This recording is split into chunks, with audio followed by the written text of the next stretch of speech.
Breathe in, out, out. I will let you in, out, out. I will let out, out.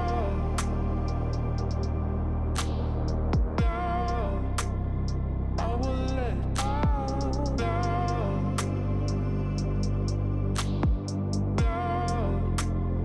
I will let in.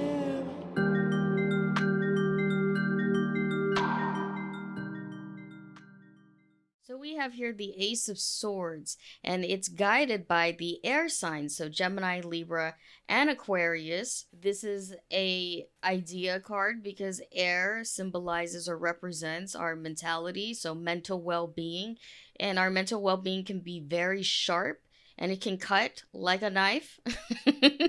Like the other ace cards, we have multiple ingredients here that go into creating a sword and different ideas taking shape. This is open ended ideas. So it's not like the wands where it's the idea of action or it's like the pentacles, the idea of money. This ace is more about finding clarity in our ideas, in our thinking, in our mental well being.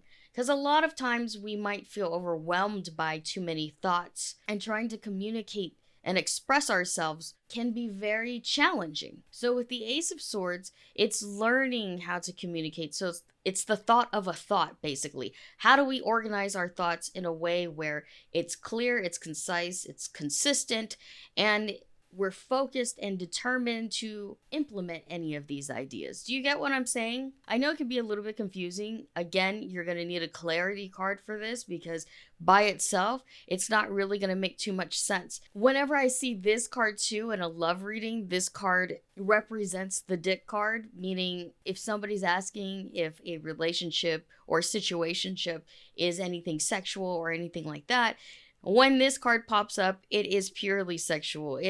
This person has an unemotional attachment to somebody. So whenever we look at the swords alone are just unemotional. It's all logical and analytical. There's perceived thoughts that are already fixed in somebody else's mind. So there's not any room to be that flexible, and like swords, they're not very flexible. Once they're created, they don't bend anymore. You know what I mean? So with the Ace of Swords, again, this is just the idea of organizing our thoughts and ideas, having a sharper and clearer mind. Negatively, it's gonna be the complete opposite, where you're just unhinged, you don't know what you're talking about. A person can be just rambling on and on like what I'm doing right now. And just needing to narrow down their thoughts and expressions so that people can better understand them. The Two of Swords is the first decan of Libra, so it will be Libra Venus. If we zoom up here, there's going to be two little gateways and this hawk in the sky, which was very intentional, as in the freedom of choice and mental choice. So like all twos, this is a balance between two different things, or a decision between two different things or two different situations. This card can predict some type of confusion or hesitation between two similar paths, or just being overall indecisive. But when we really look at the two gateways, they're very identical. They're almost identical, just the colors are different, meaning that it doesn't matter which one that you choose, you just have to choose one. Because you can't stay in one spot forever, you have to make a choice in order to progress, to advance on to the next stage. If we look closer at the woman here, we see that she has the Ace of Swords. Again, a union between thought and action at this point. But in the case of swords being a little bit more on the negative side, or swords having more challenges and obstacles to overcome because our mental thinking is so complex. The Two of Swords is the symbolism of making two hard choices, or the crossroads between making the right or wrong choice. So oftentimes we can get stuck just thinking about it instead of taking action. When I look at the Two of Swords like this, it's all about practicing some type of acceptance, and accepting consequences, whether they're good rewards or bad, it doesn't really matter. Again, you're just gonna have to choose a doorway because neither will be wrong. They're both fated for you and they're both fated to happen. But spirit guides will never bring you to a crossroads unless they know you're supposed to take one. And this pathway, it's all about choosing the path of least resistance at this point. But some people like to choose the long journey, the hard journey, and that's their path to walk on. And it's good to keep in mind that both pathways will lead to the same destination. It's really just weighing pros and cons at this point and moving forward and just accepting that you're going on this journey. So again, the freedom of choice, the freedom of options, and just weighing the entire situation so that you can make a more informed decision. So the Three of Swords is the second decan of Libra, so it's going to be Libra Uranus. When I look at this card, I think of sorrow, I think of pain. I feel that this card represents heartbreak. If we look closely, the Angel of Death is stabbing her from the back and piercing her through the heart. So this is with every intention that the card is about traumatic pain of some kind or emotional and mental pain. And that's another reason why I wanted the element of the sword suit to be more air and ice, because it's the combination of mental and emotional well-being. They often go hand in hand. They're married to each other. This card can predict that a person is ice cold or that they're very guarded because they've been hurt before. This isn't a card about growth per se, but this is about being haunted almost by a traumatic event of some kind, maybe leaving us feeling jaded or iced out, like our emotions, our actions are stagnant, or we can feel completely numb to our emotions or having very guarded or defensive ideas and opinions about life and love. It could be a more literal sense where you're being stabbed in the back by somebody, or you have been. And even when this card is in reverse, it has a double meaning. It's the same thing. You're just not letting go of whatever pain or whatever grudge that you have towards yourself or to somebody else. So forgiveness is not the answer for you or for your client. And when I see this card on the table, it's more about confronting a hidden type of pain, like pain where you're just trying to forget it altogether, but it just keeps rising to the surface, or it's an unhealed trauma where you can't move on because you're just afraid to confront it altogether. You just don't even want to think about it. You don't want to feel. So it's a very, very negative card or a shadowy card to receive, especially when we're talking about like a love reading or any type of personal pain. Four of Swords is the third decan of Libra, so it's going to be Libra Mercury. I really enjoyed painting this card. It reminds me of myself in times of stress or anxiety, because this card represents meditation and just realigning ourselves mentally and emotionally so that we're grounded and open-minded. When I painted this card, I was inspired by Japan's hot springs. So they have these monkeys there that go out during the winter time, and they'll sit in the hot springs. They're usually in packs. They're called, I'm going to butcher the name, but it's Macaque, so macaque, I believe. And this little monkey is just so cute. I love them so much. It just serves as a reminder that it's okay to slow down, take time to restore your energy, to recuperate. Maybe you're going to want to be with family and friends. Take a mental rest from everyday struggles. And I like the union of something that is hot and cold. I wish I added steam here, not gonna lie. I wish I added steam. But this card also predicts that you need to put something on ice too. Maybe it's an idea of yours that you're just overthinking. So you need to not think about it and not immerse yourself in it for a while. So that when you do come back to it, it's just this clarity. It's distancing yourself so that you can have an unbiased perspective. As with a lot of the swords that you guys are gonna hear or learn today, swords in reverse, there's not that big of a difference, because swords, to me, almost all of them are going to be more shadow cards or negative cards, as in they provide way more depth and more soul searching, or more mental and emotional development. So with the Four of Swords, it pretty much represents that, taking the time to work on our mental well-being and encouraging us to practice meditation or some sort of meditation and just get back with ourselves as a person.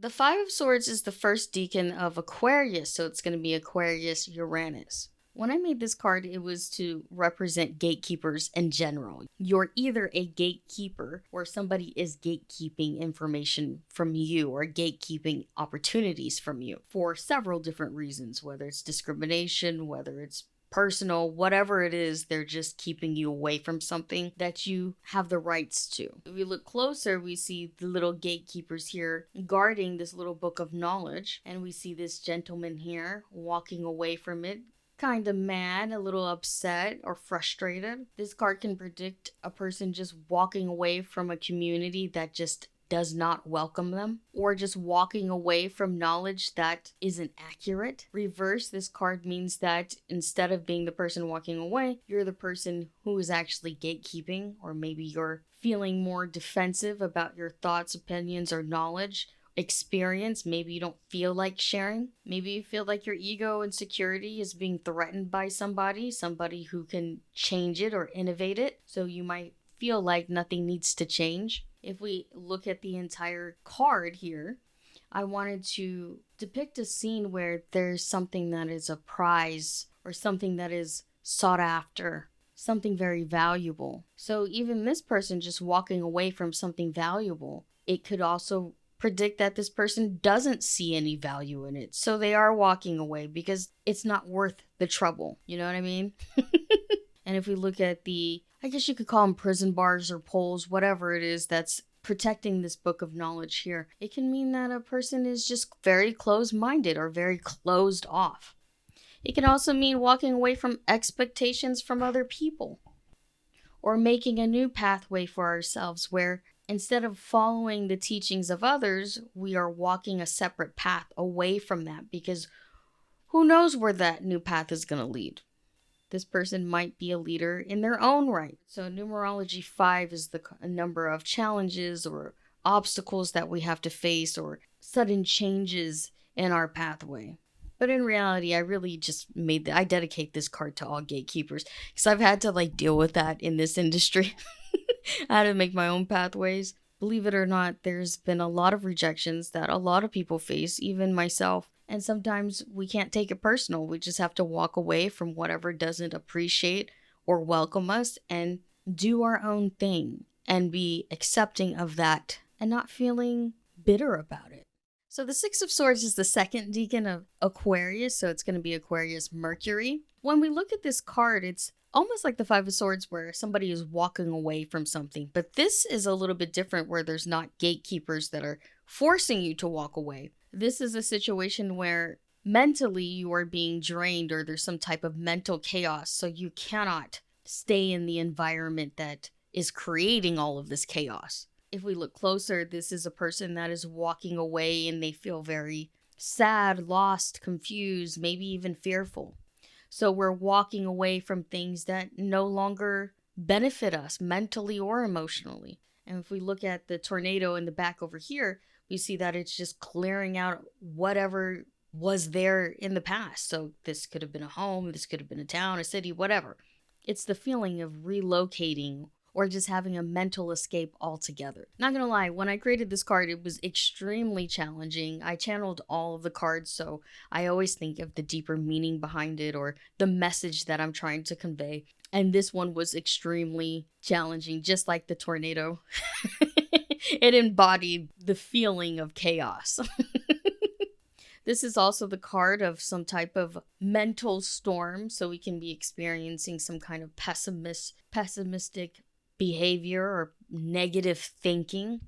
It's almost like this sense of urgency too, to just pull yourself away from all the self-criticism or all of the insanity that happens when you have too much information or you're just overthinking to the point where you're driving yourself crazy. You know what I mean? Reverse, it could also mean very similar. Again, with the swords, you don't really need to read them in reverse because they're already negative. But Our shadow side is saying that we're just wanting to run away from a situation altogether. We don't want to confront something that is mentally challenging. So it could be something or someone that is trying to provoke us mentally. And instead of facing it head on, we're deciding that we just don't, which is above us at that point. We just don't want to deal with it. It's a pretty straightforward card, you guys. There's not much to it. You're either creating a tornado in your mind, a storm in your mind, or you're walking away from somebody else's storm. That's really all that it means.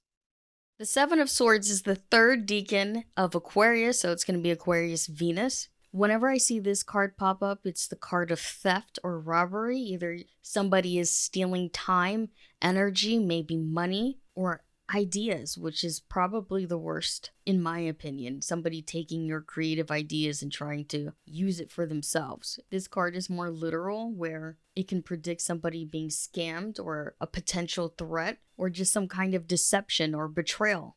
If the card is in reverse, this card means that you yourself are the criminal, or the person in question is a criminal. That the client or you are trying to rob somebody else of their shine or rob somebody else of their idea instead of being completely innovative and original. It's almost the sense of entitlement to own whatever somebody else has. So maybe you're comparing yourself to somebody when you should just be doing what's best for you or what's going to make you successful. So you're not piggybacking off of somebody else, you know what I mean? So if you steal from somebody, it's only a temporary gain. Because it's the Seven of Swords, the seven being the number of opportunities. Instead of looking for opportunities that are meant for you or meant for the client, they're trying to take opportunities away from somebody else. So instantly there's this sense of distrust or allowing somebody in when you shouldn't. The person that you let in is a deceitful ass bitch. And it can also mean that you're not following your own moral compass or you have no moral ethics that you stand by. So you're just allowing other people to do whatever they want in your home, in your space. This card can also predict that somebody coming in will leave very quickly. So it's just a passing moment between the two of you. Almost like if it's a relationship spread, then this could be a prediction of a one-night stand where somebody's just in and out and that's all that it is. It can also mean that somebody needs to protect what they have or things that are precious to them. And if they don't do it, then there goes their mental and emotional well-being. So it's advised that you keep things private or you keep things closed because this is an open window, meaning you're just letting anybody come in and out. It's not secure. So secure your ideas, maybe secure anything that's supposed to be confidential. You know that saying where they say loose lips sink ships? There you go. That's what this card means. The Eight of Swords is the first Gemini decan, so it's going to be Gemini Mercury. If we look really closely, we see somebody that's bound here, but very loosely, with two swords, or more like two daggers, and a wolf in the background over here. This card represents mental blocks, mental limitations, and just freeing ourselves of those limitations and restrictions so that we can see the reality of a situation, or we can see people for the wolves that they are. So this wolf is not coming as a positive omen. It's more of a warning that there's a wolf on your back and that you need to watch your back. But instead of doing that, you've blinded yourself to the facts and you're refusing to free yourself of whatever bindings that you have. That these are self-made bindings. You know what I mean? So it's the card of ignorance to me, where you're just, ignorance is bliss and you would just rather not deal with whatever's going on outside of your own mental space, which isn't a solution for people. This is more of a self-defense mechanism. So in reverse, it's more of like, okay, you've accepted that you're ignorant, so you're just going to get eaten alive by the wolf behind you. Like, it is what it is. This is a person that doesn't make good choices in life. There's a lot of people like that. And sometimes as the reader, you're going to have to say that out loud. It can also predict that somebody is just pretending not to know anything because they just don't like confrontation. But when a person does free themselves of any mental limitations that they may have, then they can eventually either overcome the wolf behind them, which the wolf can be themselves, or another person that's trying to control them mentally, or they can befriend it. I'm not sure. It just depends on the person. I also saw this card as the card of mental illness as well. Sometimes we're feeling limited because of our own mental conditions. But always make sure that you're sensing that yourself, you're channeling that kind of energy from that person, because you don't want to just say it because, oh, this card means that. You have to sense that feeling. So you have to practice or develop your intuition so that you're more spot on. And that usually only comes through experience. And eventually, over time, you'll be more confident because you'll start to recognize the sensations that you get when somebody does have some kind of mental condition that they themselves can't control. But it prevents them from experiencing the world the same as other people do. I wouldn't call them normal people because nobody's really normal, but you get what I'm saying. This is also the card of reflexes to me. So if somebody is maybe physically blind, their other sensations are probably at a much more advanced level. It could be a more positive feeling like, oh, your other sensations are elevated in life, so you need to start relying more on those. And not second guessing what you feel inside or what you think is right for yourself. Again, it really depends on the person who's either the client or yourself as a person. The Nine of Swords is the second decan of Gemini, so it's going to be Gemini Venus. I really love the mood of this card because to me it's the card of insomnia or sleep deprivation, or the card of like anxiety and fear. Because when I made this card, I also thought of sleep paralysis. So I don't know if you've ever experienced that before, but it's pretty terrifying for people. And I really wanted to capture that kind of moment where you're having sleep paralysis of some kind or sleep deprivation. Maybe you're having a nightmare. Like this card can be the card of nightmares in general, or some type of mental fear that we have. This can be the card of intrusive thoughts or some type of guilt. It's any kind of thought process that prevents us from resting easy. It doesn't necessarily have to be somebody that can't sleep at night, but it can be a literal sense where, hey, why am I not sleeping? And this can be confirmation of that. You know what I mean? This can also be the card that predicts that somebody is really into some demonic shit. Or that they've opened up some kind of spiritual portal. I've had people do that before. So they need to do some type of a ritual to kind of close that gateway. Or maybe they're just being haunted by a really bad spirit. Really just depends on the situation at hand. But I always sense that this card was more of a confirmation card more than anything else. You can use it to predict things, of course, but it was more a confirmation of where somebody's mental state is, or confirmation that there's something haunting them at nighttime or haunting them in the shadows. It's some sort of mental torture that a lot of people keep hidden or keep to themselves because of embarrassment, or maybe feeling like people won't believe them. And at the end of it, it's more of just getting to the root cause of all your anxieties and worries and fears, you know? So putting clarity cards next to this card will kind of provide some solutions for that if that's what the client is seeking. The Ten of Swords is the last Gemini decan, so it's going to be Gemini Uranus. And again, with the tens being the completion of something. So we've completed a mental journey of some kind. If we look really closely, this is a gravestone, well, several gravestones, so a cemetery. We have the raven here, which symbolizes intuition or some type of spiritual transition that can be really intense, but it can also symbolize death and rebirth. There's this broken sword in the middle and also the Ace of Swords, the little blueprint right here. And like all my tens, they're going to feature something that's from the past. So it's this reflection of all the past cards into the present time. But with the Ten of Swords, it's not very positive like the Wands or the Pentacles where you've achieved something. Ten of Swords is usually the card of ruin or destruction, mental destruction. So this can represent somebody killing an idea altogether, or an idea just didn't fall through, or our actions were all in vain. You gotta have one card that says that, right? Here, because we have the Ace of Swords, which represents the idea of an idea, this is more of laying that idea to rest forever, as in it's not going anywhere. And that's another reason why I wanted the ice, the snow, like this feeling of just coldness and distance and just no warmth whatsoever in the swords. It can also mean that just because this idea hasn't worked out, it doesn't mean you can't move forward. It just means you have to accept that this is a loss, like take the L. Learn from our failures so that we can improve areas that will make us better people altogether. Like it's going to make us more intelligent, more wiser, more street smart, provide more of that critical thinking that we always need. And we only learn that sometimes through the hard way, where failures aren't really failures. They're teaching moments, learning lessons that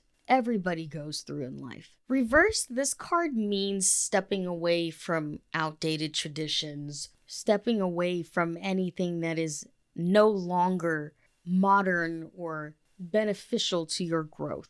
So because it is the 10 of Swords, it's this elevation from one idea to the next. Whether it's going to be good or bad, it just depends on the client's situation. But we still have to embrace the journey for what it is.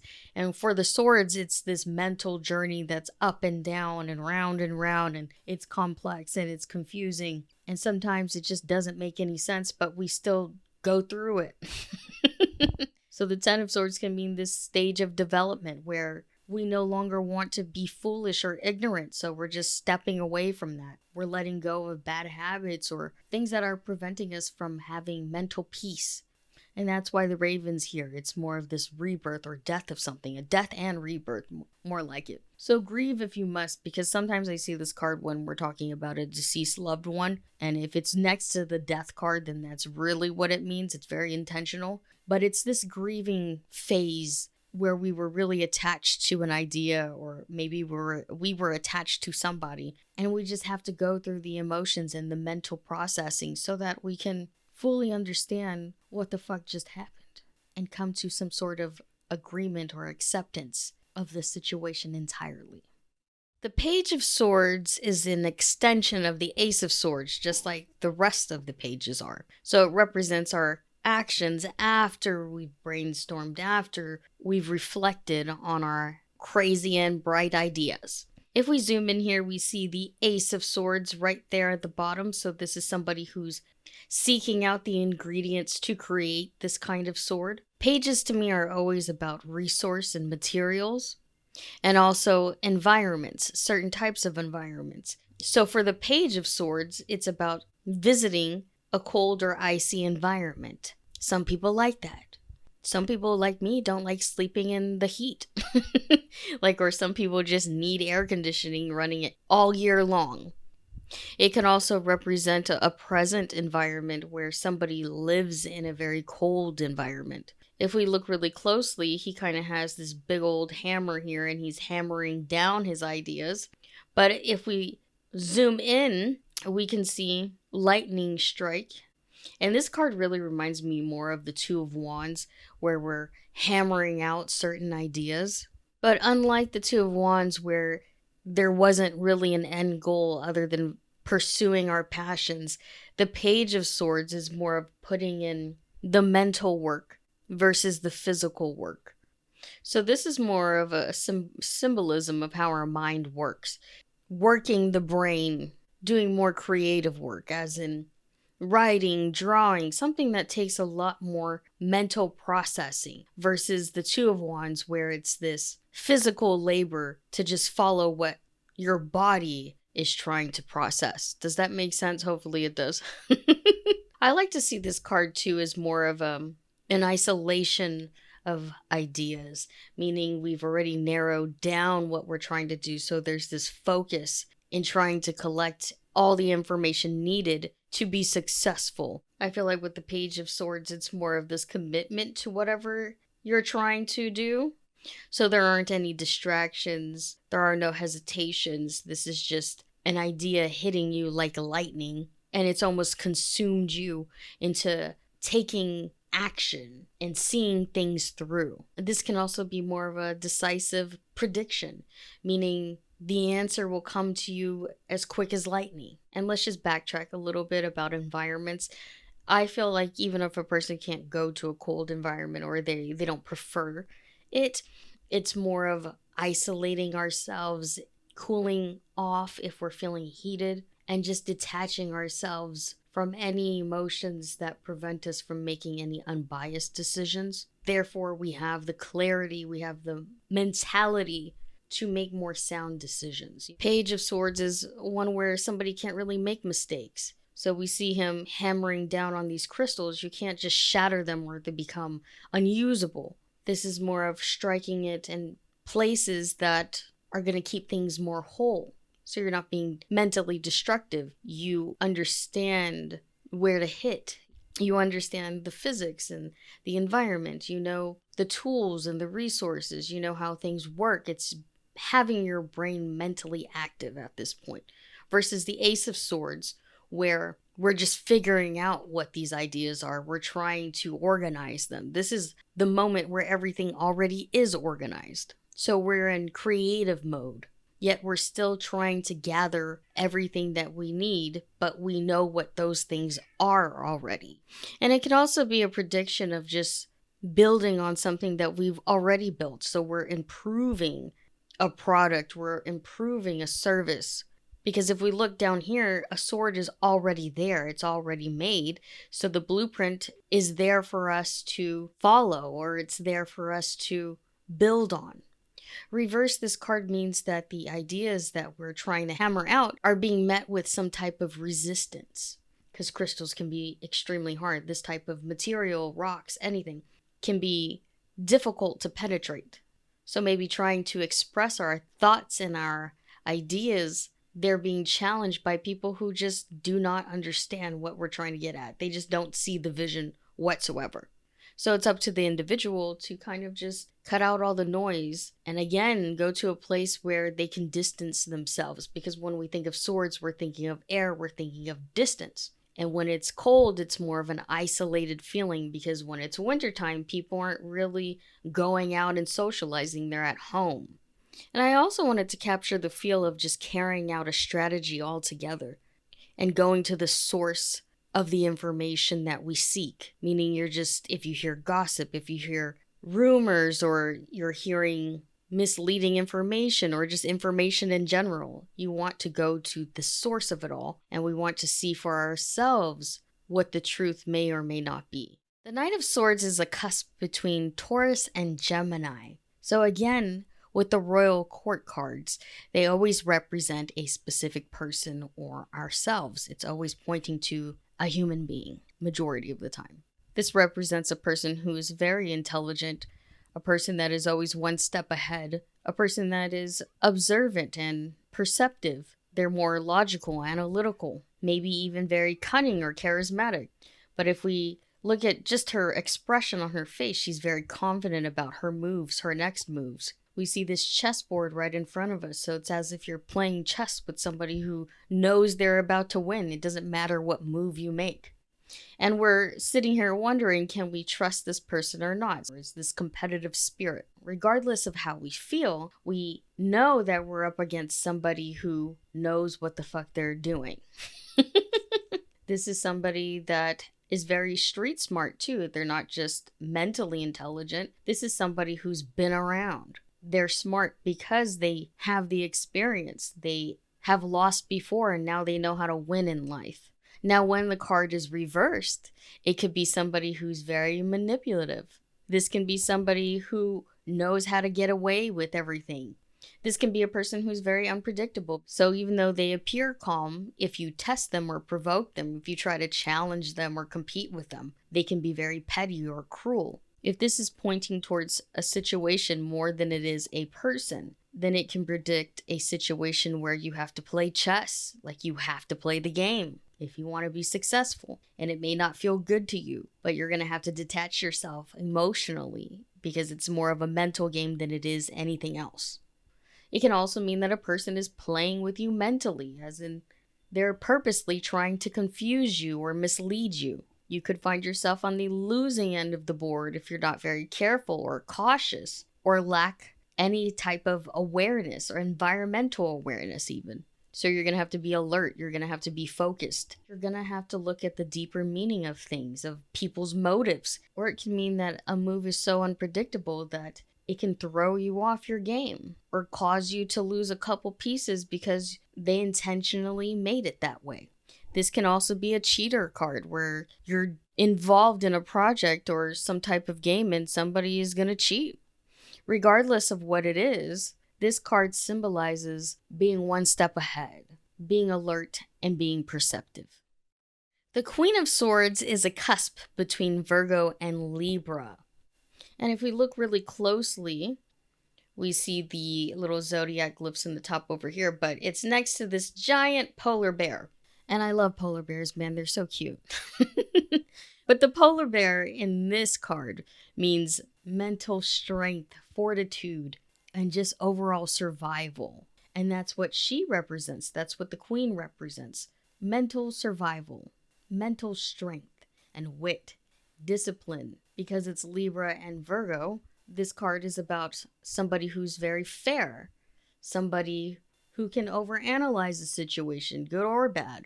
And this helps her mediate situations. This helps her maintain balance, weigh the pros and cons of any given situation. This can be a person that's very reasonable or quick to make decisions. And this is a person who's built on trust and justice and just wanting everything to be equal and fair. When the card is reversed, however, it means somebody who cannot control themselves mentally, or somebody who is only fair when it serves them, or somebody that's willing to take advantage of whatever you're trying to give them, or they're going to use whatever information you have against you. This can point to somebody who's very hypocritical, or somebody who's very quick to give their opinion but doesn't even stand by it. Someone with a sharp tongue and willing to just say whatever just to hurt or spite you. But positively speaking, this is about, again, survival and strength. This can be somebody who's always had to use words to get themselves out of a tricky situation. But this can also be a person who's willing to fight for your justice, who's a loyal friend. If you're in a bad situation, they're going to stand up for you, or they're going to help you out. So it can be somebody who's overly helpful or overly critical. It just depends on the situation.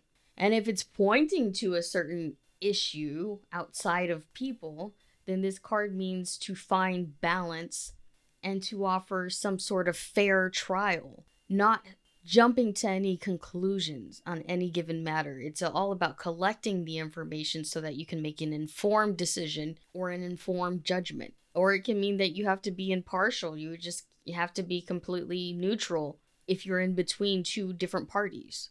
But when I painted this card, it was more about cutting to the truth and doing whatever it takes to survive. And that's why we have the polar bear there. It's really inspired by some documentaries that I would always watch. I love watching animal documentaries, and polar bears is one of them. And we're always seeing like the mother surviving with her little cubs, and they're out in the wilderness, which is like Alaska or whatever icy area. And we're just watching them struggle to survive. And the mother bear is just doing whatever it takes, fighting with other polar bears for the same food. They have to cross the ice before it starts to break and melt so they can find food. And if they don't cross it, a lot of times they get stuck on this huge part of the land that's separated from all the food. And some of them die. So it's having this instinct or this type of intelligence to know when to cross and when not to cross, when to fight and when not to fight. It's this balance of life and death. And this is really what that card represents.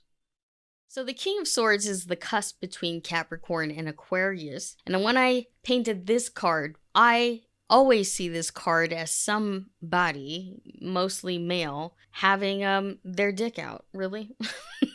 Because the sword is like right there in between. So kind of the same as the wands, where it's this sexual intention, but not in that kind of way. That sounded terrible. But in a love relationship spread, this card always appears when somebody is not emotionally invested. It's more of a mental fulfillment or a desire that they need to fulfill, because it's just instinct for them to have sexual attraction or distant relationships of whatever kind. And usually these types of people only offer their physical bodies more than they do anything else. I'm not trying to objectify the men here. However, the walrus symbolizes everything I just said. So it's this type of usefulness, the vigor, the libido, and just throwing their weight around in general. You see these large tusks, you see the large sword here. It's having these larger, grand ideas and swinging their sword around wildly. Or with tact, it just depends on the person. So similar to the Queen of Swords is this type of mental strength or fortitude. But with the King of Swords, it's more of defense and offense. That's why we're seeing the sword and the shield here. So it's being protective of our ideas, protective of our strengths and talents, our skills. It's almost as if we're preserving something. We're at a standstill almost, but not in a negative way. It's more of keeping ourselves guarded because we know we can't trust everyone. So it's having these leadership qualities and having the self-awareness to know that not everybody is your friend, but not everybody is your enemy. You're kind of taking this unbiased approach to everything. And this helps you make decisions based on what you see in people or what people do, how they act, how they conduct themselves, how they talk. Where the Queen of Swords was more expressive and communicative, King of Swords is very distant and independent of any other people's opinions or misleading information. They take a very objective stance to everything. When the card is reversed, we see that a person can be very paranoid to the point where they're scared of everything and everybody. There's no reason for them to feel that way other than maybe past trauma or something affected them, or they're just stuck in their ways where they think they're right and everybody else is wrong, so they just do not care what anybody has to say. And this can be a major turnoff because, again, it's as if they're throwing their weight around and their weight has no value whatsoever. So this can represent somebody who can lie about facts because they're just trying to prove a point because they just hate being wrong. Or it can mean a person is out of their mind, like they're fucking crazy. And because we're seeing a sword and a shield here, this can be somebody just like the Queen of Swords where they're using their words or their actions to hurt people. And because it's the swords and the element of air and ice, it's this numb feeling to it all. So it's almost as if somebody can be like a psychopath, where they're just far removed from emotions and remorse or any kind of sympathy. But positively speaking, this is somebody who doesn't believe in conforming to society's expectations. They do what they want when they feel like it. And if it points to a certain situation in somebody's life, then this card means that you should be that person. You should make a decision based on what you know, what you've seen, what you've experienced versus how you feel. So it's almost going against our intuition. It's more of an instinct at this point, or just based on information we've accumulated. So pat yourself on the back because you just finished all of these swords. And now it's time to move on to the last suit, which is the chalices.